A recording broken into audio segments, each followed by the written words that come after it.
The Jehovah's Witnesses are a far more subtle cult in many ways than Mormonism, but their ideas will be recognizable to you if you've come this far in the series. The Jehovah's Witnesses were founded by a man called Charles Taze Russell in the late 19th century, and the first thing to say about him is that he believed that lying was a good thing if the end justified the means. This has been a recurring theme throughout the series that we've seen in relation to Plato, Islam, and the Illuminated Masons in particular. Their own publication, the Watchtower magazine, stated on May 15, 1960 that the scriptures justify the war strategy of hiding true facts from the enemy. The following month, on June 1st, 1960, it repeated the idea, saying, as a soldier of Christ, he is in theocratic warfare, and he must exercise caution when dealing with God's foes. Thus the scriptures show that for the purposes of protecting the interests of God's cause, it is proper to hide the truth from God's enemies. Because Jehovah's Witnesses don't believe anyone outside of their cult has true salvation, that means that Christians are included along with the enemies of God in their eyes. That means they believe it is acceptable to lie to us if the end justifies the means. This instantly removes any weight we may have otherwise given to their words, and we have to instead look at their actions, ideas, and symbols for the truth. Charles Taze Russell was a member of a congregational church as a youth, but in his teens he lost faith and, hungrily, he began investigating the heathen religions in search of the truth on God's purpose and man's destiny. He picked up many occult ideas and intermingled them with his own faith, and also gained a number of Masonic friends.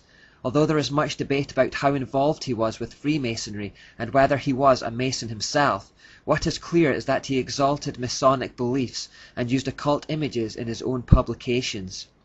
In a discourse he gave in 1913 called The Temple of God, he said, I am very glad to have this particular opportunity of saying a word about some of the things in which we agree with our Masonic friends, because we are speaking in a building dedicated to Masonry, and we are also Masons. I am a Freemason.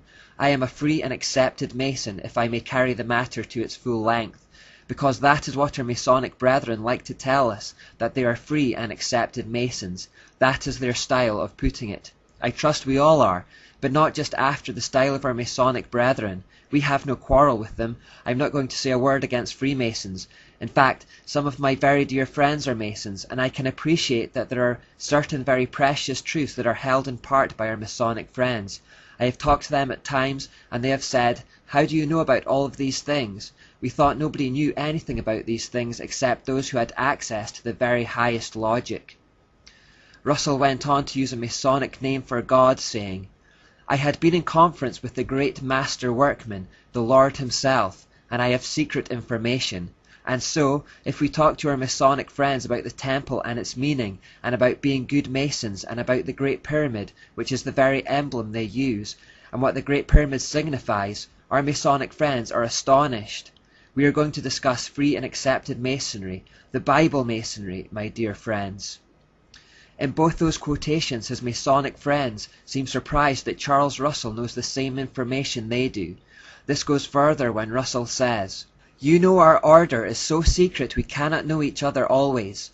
Is that not wonderful? I find that it is so with Masons also. Many Masons shake hands with me and give me what I know is their grip. They don't know me from a Mason. Something I do seems to be the same as Masons do.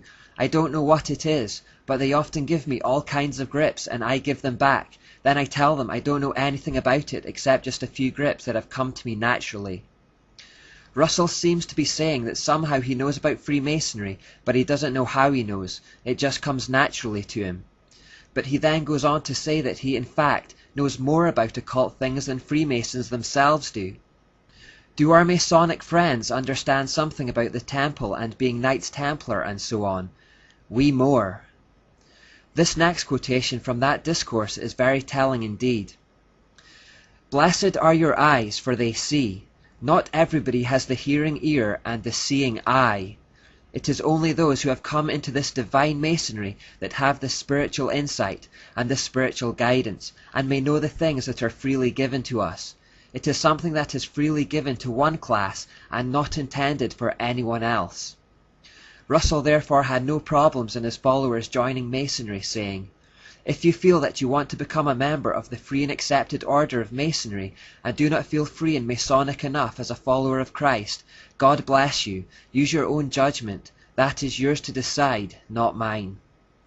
Finally, he said, so you and I as under-Masons are waiting for the return of the Master Mason. Therefore, we are unsurprised when we find this winged sun disk symbol which was prevalent on early Watchtower publications. Here we also see it on their Kingdom Hall in Queens, New York.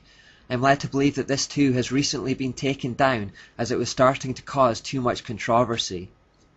Early issues of the Watchtower had this front cover, which has a bit of sun symbolism, although nothing especially incriminating.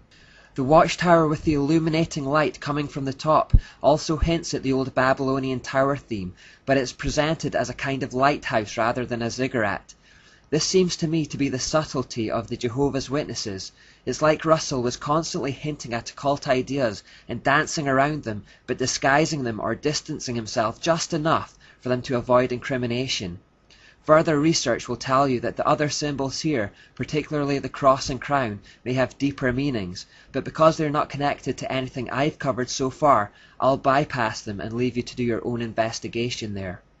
The whole Jehovah's Witnesses organization are controlled by a governing body of 10 to 15 mature men, who they believe receive direct guidance from the spiritual realm.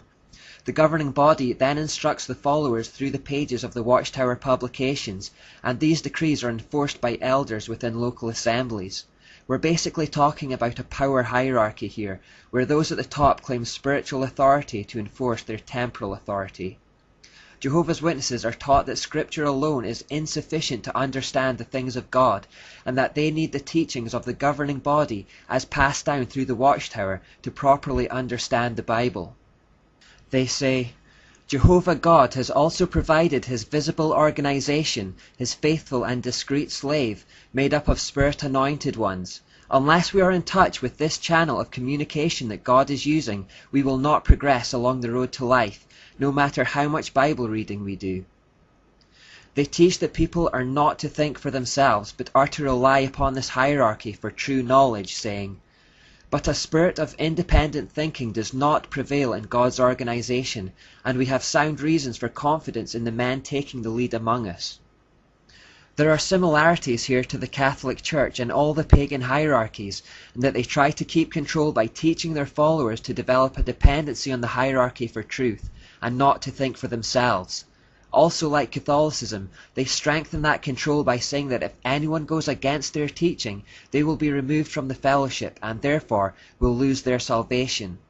The use of guilt and fear to control the followers is enough to keep them towing the party line. Anyone who has tried to leave will know how controlling an organization it really is. Jehovah's Witnesses are also expected to spy on one another and report any misdemeanors to the elders. If they don't, they run the risk of being disfellowshipped themselves. People can be disfellowshipped for such things as speaking to a disfellowshipped person and reading material that hasn't been approved by the governing body.